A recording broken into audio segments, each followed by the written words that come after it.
আমরা সকলেই ক্লিওপেট্রার নাম জানি। ক্লিওপেট্রা সুন্দরী, তাই না? তো ক্লিওপেট্রা যে একটা সুন্দরী ছিল, এটা ছাড়াও যে ক্লিওপেট্রা আরও একটা জিনিস ছিল, সেটা অনেকেই হয়তো জানেন না। তো এটা বলেই শুরু করতে চাচ্ছি আজকের ভিডিও, ফেরাউনদের পরিচিতি। এবং ফেরাউন মানে রাজা অথবা রানী। কোন ভাষায়? মিশরের ভাষায়। ফেরাউন মানে রাজা অথবা রানী। ফেরাউন কোনো নির্দিষ্ট কোনো মানুষের নাম নয়। তো বলছিলাম ক্লিওপেট্রাকে নিয়ে কথা।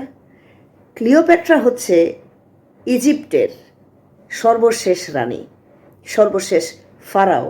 এবং ইজিপ্টের ইতিহাসে, ইজিপ্টের 3000 বছরের রাজতন্ত্রের ইতিহাসে 7টা মেয়ে ফারাও মানে রানী যারা রুলার ছিল, 7জন ছিল। তাদের মধ্যে সর্বশেষ ছিল ক্লিওপেট্রা, তাদের মধ্যে একজন ছিল ক্লিওপেট্রা।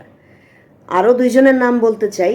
একজন ছিল নেফারটিটি, সেও একজন ফারাও ছিল, এক রাজার বউ, এই একজন ফারাও।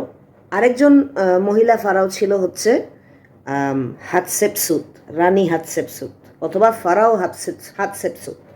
তো টোটাল 7জন মহিলা ফারাও এবং 163টা পুরুষ ফারাও মিলায়ে টোটাল ফারাও লিস্ট, টোটাল রাজা রানীর লিস্ট যারা ইজিপ্ট শাসন করে গেছে। পুরুষ ফারাওদের মধ্যে অন্যতম বিখ্যাত একজন ফারাও যে বাইরে থেকে এসে ইজিপ্ট দখল করলো এবং ইজিপ্ট দখল করে ইজিপ্ট শাসন করছিল, তার নাম হচ্ছে আলেকজান্ডার দ্য গ্রেট। তাকে কিন্তু ইজিপ্টের ইতিহাসে একজন ফারাও হিসাবে বিবেচনা করা হয়, কারণ আলেকজান্ডার দ্য গ্রেট এই ইজিপ্টের যে সিংহাসন, সেই সিংহাসনে বসে ফারাও হিসাবে ইজিপ্টকে রুল করে গেছেন। তো সে 163টা মেল ফারাওর মধ্যে সে একজন। তো আসেন আজকে বেশ কয়টা বিখ্যাত বিখ্যাত পুরুষ ফারাও, 163র মধ্যে জন থেকে কয়েকজনের বিখ্যাত হওয়ার পিছনের অনেক কারণ আছে, তাদেরই নাম আজকে বলতেছি। তো আমি একদম সর্বপ্রথম যে ফারাও তার নাম দিয়ে শুরু করতেছি, নারমার। নারমার হলো ইজিপ্টের সর্বপ্রথম ফারাও অথবা রাজা। দ্বিতীয় হচ্ছে হোর আহা। আবার ওদের নাম শুনে হাসবেন না, কিন্তু এটা ইজিপ্টের প্রাচীন ভাষা অনুযায়ী ওদের নাম। তৃতীয় হচ্ছে যারা একসাথে রাজত্ব করছে, এদের নাম একসাথে দিজেত দেন আনেজিতিব আর হলো সেকেরমেত কু। ঠিক আছে? তো এরা একসাথে রাজত্ব করছে, একসাথে সিংহাসনে বসছে। এবং এই গেল 3টা, প্রথম 3টা ধাপ গেল। তারপরে আসে খাসে খিমেই নাকি যেন নামটা। আচ্ছা, তারপরে আসে দি জোসের, 6 নম্বরে আসে স্নেফ্রু, 7-এ আসে খুফু, 8-এ আসে খাফরে, 9-এ আসছে মেন কাউরে। নাম শুনে হাসবেন না। ফারাওদের মধ্যে অনেকে ছিল নেটিভ ইজিপশিয়ানরা বাই ব্লাড বাই রেস তারা দেখতে যেমন হয় এরকম। কেউ ছিল সাদা, কেউ ছিল মিশ্র, কেউ ছিল আবার ব্ল্যাক। তো বিভিন্ন ডাইনেস্টির, বিভিন্ন রেইসের, বিভিন্ন ব্লাড লাইনের লোকজন ফারাও হয়েছে বিভিন্ন সময় ইজিপ্টের ইতিহাসে। তো যেটা বলতেছিলাম, মেন কাউরের পরে আসে হলো পেপি দ্বিতীয়। তারপরে আসে মেনহটেপ দ্বিতীয় 11-তে। 3-এ আসে হচ্ছে সেনুসরেত 1, 13 হচ্ছে সেনুসরেত 3 মানে সেনুসরেত তৃতীয়। 14 নম্বরে হচ্ছে আমেনেম হাত 3, 15 হলো সবেক নেফ্রু। এই গেল 15 জন। তারপরে আসে হচ্ছে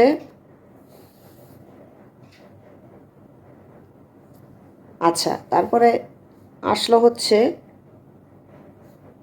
আহমস 1, হাতশেপসুত, এই যে হাতশেপসুত। তারপরে আসলো হচ্ছে থুতমোস 3। তারপরে আসলো আমেনহোটেপ তৃতীয়।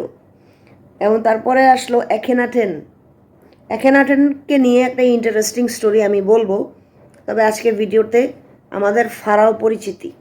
তো যা বলছিলাম, এখেনাতেনের পরে আসলো হলো তুতানখামুন, এই যে আরেকজন বিখ্যাত ফারাও। এরপরে হলো সেটি 1, তারপরে হলো রামেসিস টু, এই যে বিখ্যাত রাজা রামেসিস, যাকে নিয়ে রিলিজিয়াস মিথ আছে, এবং মিথের সাথে রাজা রামেসিসের বাস্তব কাহিনীর কোনো মিল নাই। তো রাজা রামেসিসকে নিয়ে আমি আরেকদিন ভিডিও বানাবো। তো রামেসিসের পরে যে আসলো সে হচ্ছে পিজামতিক এক, তারপরে আসলো নেক্তানেবো দুই, তারপরে আসলো আলেকজান্ডার দ্য গ্রেট, এবং সর্বশেষে আসলো ক্লিওপেট্রা 7। তো এই হচ্ছে আমি কয়েকজন বিখ্যাত ফারাওয়ের নাম বললাম যারা ইতিহাসে অমর হয়ে আছে, তাদের কাজকর্ম, তাদেরকে নিয়ে প্রাচীন ইজিপ্টের লোকজন তাদের অ্যাক্টিভিটিস, তাদের রুল, তাদের কর্মকাণ্ড, তাদের দেশের উন্নতি করা, এগুলোর কারণে তাদেরকে আলাদাভাবে বিশেষ করে ডকুমেন্ট করে রাখছে। আপনারা যদি কখনো ইজিপ্টে যান, কখনো মিশরে যান, অবশ্যই আপনারা ফেরাউন পরিচিতি, মানে রাজা বা রানী অফ ইজিপ্টের পরিচিতি ও পরিচয় আপনারা জানবেন, বুঝবেন, এবং ইতিহাসের আলোকে আপনারা ফারাও কী জিনিস, এবং ফারাও যে টোটাল যে 163 প্লাস 7জন, তাহলে কয়জন? 163 প্লাস 7, টোটাল কয়জন? 170 মতো, 171-এর মতো ফারাও। তো এই যে এতজন ফারাও, সবার নাম তো আমি বলি নাই, অনেকে আছে যারা অতটা পপুলার না, আবার অনেকে আছে যারা বেশি পপুলার, তাদের লিস্ট আমি রিড আউট করলাম। তো এরা ছাড়া আরও অনেকে ছিল। মোট ইজিপ্টের ফারাওনিক রাজ্যের এবং ফারাওনিক রুলের 3000 বছরের ইতিহাসে আপনারা অবশ্যই মিশরে গেলে মিশরের মিউজিয়াম ভিজিট করা এবং মিশরের ইতিহাস জানাটা, মিশরের ফারাওদের ইতিহাসের আলোকে, ধর্মের আলোকে না, ইতিহাসের আলোকে অবশ্যই না জেনে বাড়ি ফিরবেন না। তো যাই হোক, এই ছিল আমার ভিডিও।